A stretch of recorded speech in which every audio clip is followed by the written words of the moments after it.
Saturday in the wood shop.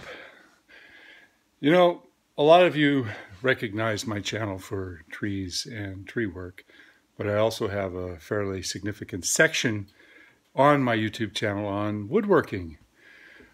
Much of the wood that I use comes from the trees that we remove, and frequently I will take a piece of wood that comes from a tree that a client had and turn it into something and gift it back to him.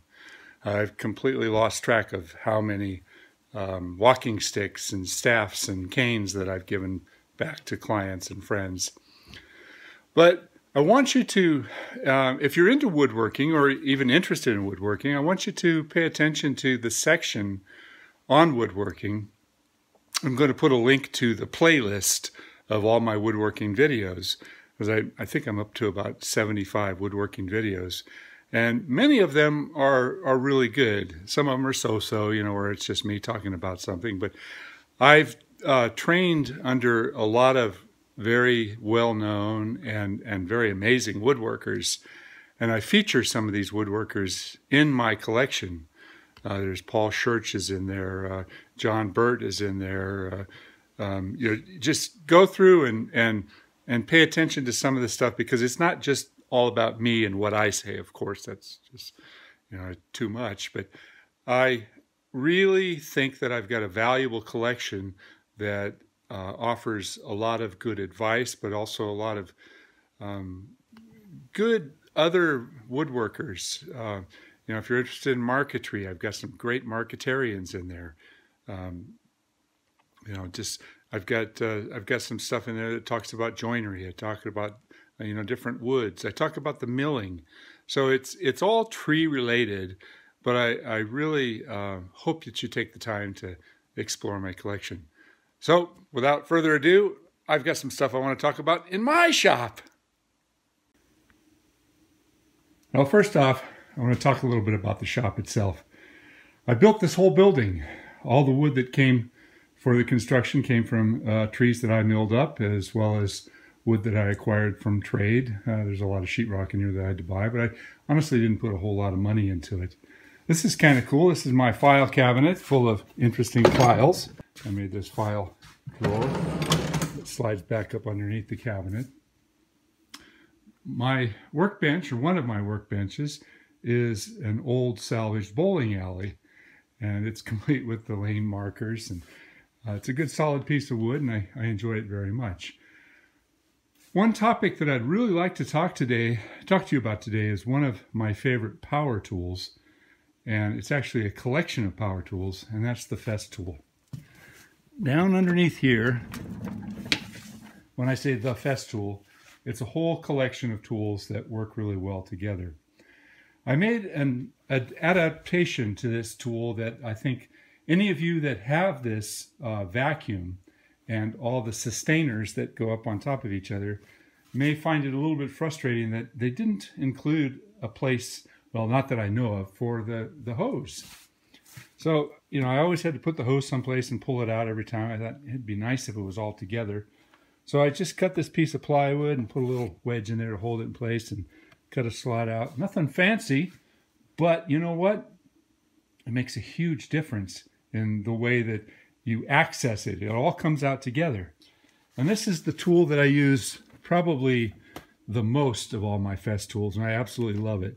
And I keep a lot of power tools back underneath in my power tool bench, but I thought I'd keep this one separate because this one is so valuable. I use it all the time. It's the sander. And I've made a very simple little device right here that holds it easy and securely, and it's always with it.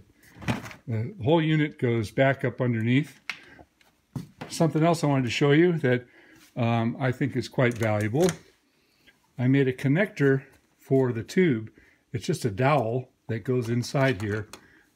One piece, I wrap some tape on one side, and the other side goes in over on this side, because this portion and this portion don't plug together nicely. And if you don't have some way of holding it together easily, then it just sort of flops all over the place. So that was a quick adaptation that I have found to be quite useful. And when you're done with it, just slides back into place. Very, very convenient. And when you're woodworking, convenience is very important. There's a little toy that I keep in my shop for when I'm bored. You can all see what that is. It's a little pistol crossbow. Not too powerful, but it's pretty accurate. It's a lot of fun.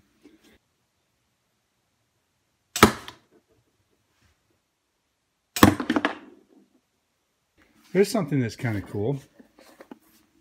I was playing with veneers and I thought, oh, wouldn't it be cool if I could just veneer a cardboard box to make it a whole lot more attractive? So I found this little box that was nothing more than cardboard, and didn't take me really very long at all.